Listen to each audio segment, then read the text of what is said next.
Today in the Krakan, we're taking a look at Trump's first 100 days in office and getting into some of the dirty secrets he doesn't want you to know about. Trump kicked off his presidency with an inauguration speech fit for a Hollywood villain, then unleashed his press secretary on us to lie about something that does not matter to anybody. Donald Trump has managed to fire an attorney general, fire his national security advisor, and yet Sean Spicer has kept his job, probably because he's so damn popular with the base. Once Trump got settled into the White House, he really got into the swing of things and started signing executive orders. Which brings us to the border wall. While Donald Trump has not yet found a way to pay for the border wall, he did sign a piece of paper. Meaning it's gonna happen. Just like Guantanamo Bay is gonna get closed, and Ned Stark is gonna become king of Westeros.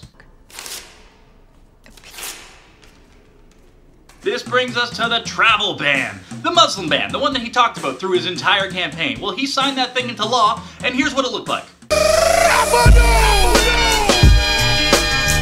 Oh, don't worry though, he got back up the mat and he tried again, and this is what it looked like. So then he changed tactics and he went after sanctuary cities, and this is what that looked like. And now he's made public claims about how he wants to break up the Ninth Circuit Court. Great! Healthcare reform. They campaigned heavily on this, so you know they worked hard. All of 17 days to try to get that sucker through. But they weren't done. It's back. It's being called zombie care, which is really a revolutionary step. I mean, people say Donald Trump is not progressive, but he is the first modern president to ever extend healthcare benefits to zombies. That's probably why they voted for him so heavily.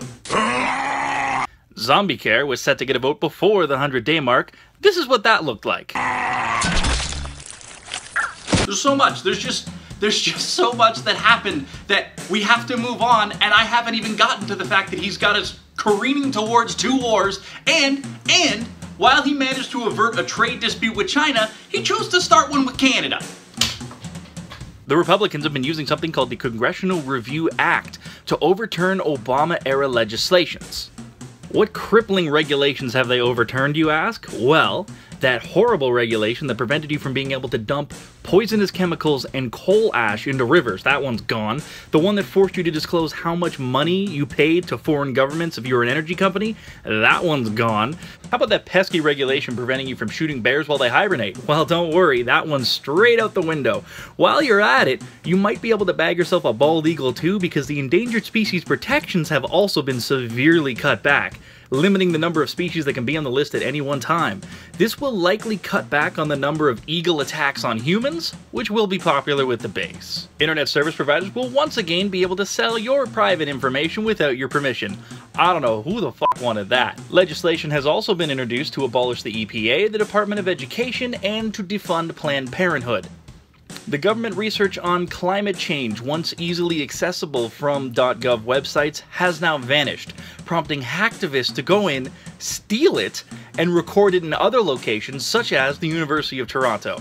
This has prompted a backlash from the American population, including the March for Science, led in part the framers of the Constitution of the United States, which has become a model for constitutional governments everywhere, included Article 1, Section 8, which refers to promoting the progress of science and useful arts. That's right, Trump. Bill Nye the Science Guy. Now you fucked. This first 100 days has gone far worse than I ever could have imagined. Like, we knew it was going to be bad, okay? We knew he was going to do some ridiculous crap, and that once you let the Republicans off the chain, that they were just going to start doing things that everybody else hated. But the internet privacy thing, the poisoning the water thing, why are these ideas? Who supports this? There's only 1,360 more to go. So, there's that. I just want to thank everybody who supported me up to this point, welcome all the newcomers to the show, and let everybody know that I am far from finished with this thing.